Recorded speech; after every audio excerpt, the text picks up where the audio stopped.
God's help comes in many different ways. There was once a quiet little village nestled between two wide rivers. The land was rich and green, and the people who lived there were simple, hard-working, and deeply faithful. Every year the rivers would rise during the rainy season, but the villagers were used to it.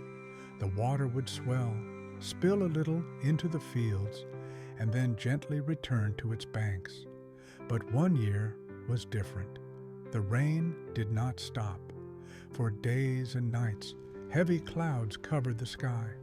Thunder rolled like distant drums, and lightning split the darkness. The rivers grew angry and wild.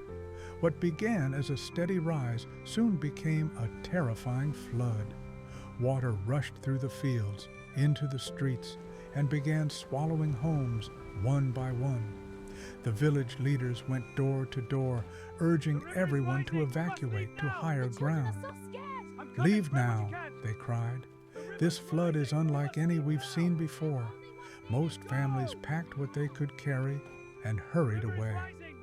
Fear filled the air, but so did urgency, all except one old man. He lived alone in a small house near the center of the village. He was known as a man of strong faith. Every morning and every night, he prayed faithfully. When the neighbors warned him to leave, he calmly shook his head. "I will not leave," he said confidently. "God will save me." The waters continued to rise. Soon the streets were rivers. A neighbor who had stayed behind a little longer waded through the water to the old man's house. "Please," the neighbor begged, "the water is rising fast. Come with me before it's too late." The old man stood in his doorway, water already at his ankles. "Thank you," he said kindly, "but I have faith. God will save me." The neighbor, heart heavy, left him behind. Hours passed. The water climbed to his knees, then his waist. The old man moved to the second floor of his house. Just then, a large truck drove through the flooded road as far as it could manage. The driver leaned out the window and shouted, "Sir, climb in. I can still get you out." The old man leaned out from his window and replied, "No, thank you. God will save me." The driver hesitated, then drove off to rescue others. By nightfall, the water had swallowed the entire first floor. The old man climbed onto his roof. Rain still poured down without mercy. A rescue boat soon approached, its motor humming as rescuers searched for anyone left behind. "Old man," one of them shouted, "grab our hand. Get into the boat." The old man shook his head again. "I trust in God. He will save me." The rescuers pleaded with him, but eventually they had to move on. The water kept rising. By morning, only the peak of his roof remained above the flood. The old man clung to the chimney, weak and cold. Then he heard a loud thumping sound overhead. A helicopter hovered above him.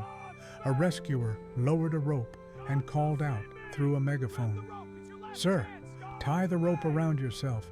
This is your last chance." The old man, exhausted but stubborn, looked up and shouted with the last of his strength, "God will save me." The helicopter circled once more, then flew away. Not long after, the waters covered the house completely, and the old man drowned. When he opened his eyes again, he was standing before God. He was confused, hurt, and disappointed. "Lord," he said, "I prayed every day. I trusted you. Why didn't you save me?" God looked at him with compassion and replied gently, "My child, I sent your neighbor. I sent the truck driver. I sent the boat. I sent the helicopter. You kept waiting for a miracle, but you refused the help I provided." The old man stood silent. Then he understood. Moral lesson: faith is powerful, but faith without wisdom can become pride. God answers prayers in real, practical ways. When we refuse the help He sends, we are not proving our faith. we are resisting it. True faith trusts God enough to act, to move, and to accept the rescue He provides. Thank you for watching. If this story inspired you, please like and subscribe for more.